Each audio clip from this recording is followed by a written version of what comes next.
Hello and welcome to this edition of Desert Warrior. I'm your host, Lieutenant Colonel Diana Begay. We're coming to you from Playa's Training and Research Center, where Jade Fultz begins with the 3rd Brigade Combat Team 1st Armored Division, training in terrain mirroring that of the theater of operations.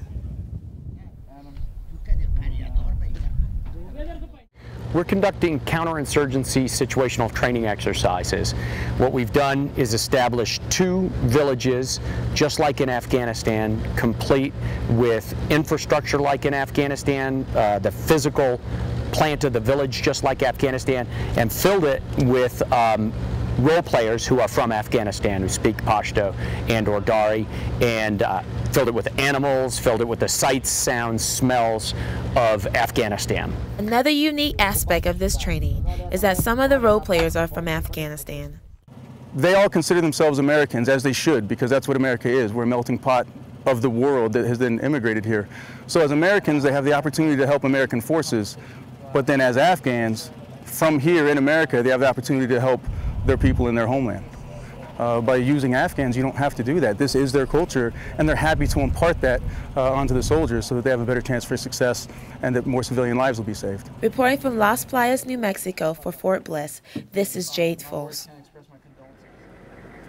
Alfredo Contreras explores how company-level leadership are winning the minds and hearts of the local populace. Assalamu alaikum. Charlie Company of the 2nd Battalion, 5th Infantry Regiment is training on how to interact with the local populace while deployed.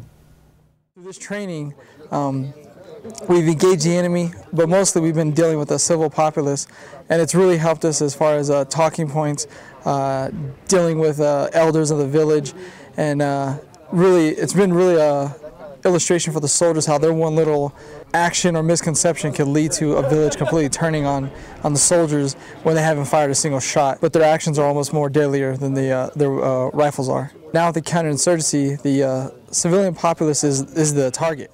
Captain Marvin Switzer represents his unit when interacting with the village elders. Using an interpreter while engaging a village elder has been a wonderful learning experience. Definitely don't want to make promises that you can't keep.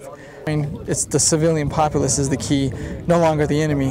Like one of the big things, you can't kill your way to victory in insurgency. The populace has to be behind you. And that's what we're really getting at. From Playas, New Mexico, this is Alfredo Contreras reporting for Fort Bliss. After the break, we'll show you how soldiers are staying on top with technology. Did you buy the flashlight and the batteries? Yes. Did you make sure we're not missing anything in the first aid kit? Yep. Did you go through the plan with the kids again? Yes. The more you prepare today, the more you'll be able to reduce the devastating effects of a tornado, an earthquake, a power outage, or any other disaster. Welcome back. 3rd Brigade 1st Armored Division is using technology to help mitigate threats. Through the use of biometric devices, soldiers from 3rd Brigade Combat Team 1st Armored Division will be on board to support the Army's latest initiatives in an effort to identify individuals suspected of insurgent activity.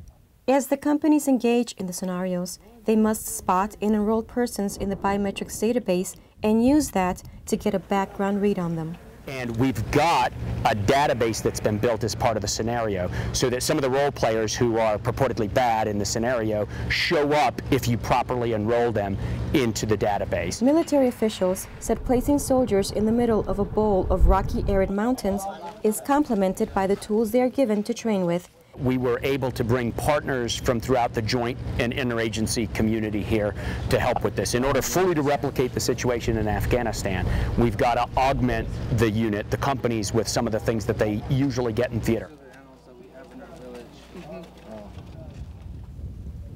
And that does it for this edition of Desert Warrior. Until next time, stay safe. I'm Lieutenant Colonel Diana Begay. Thanks for watching.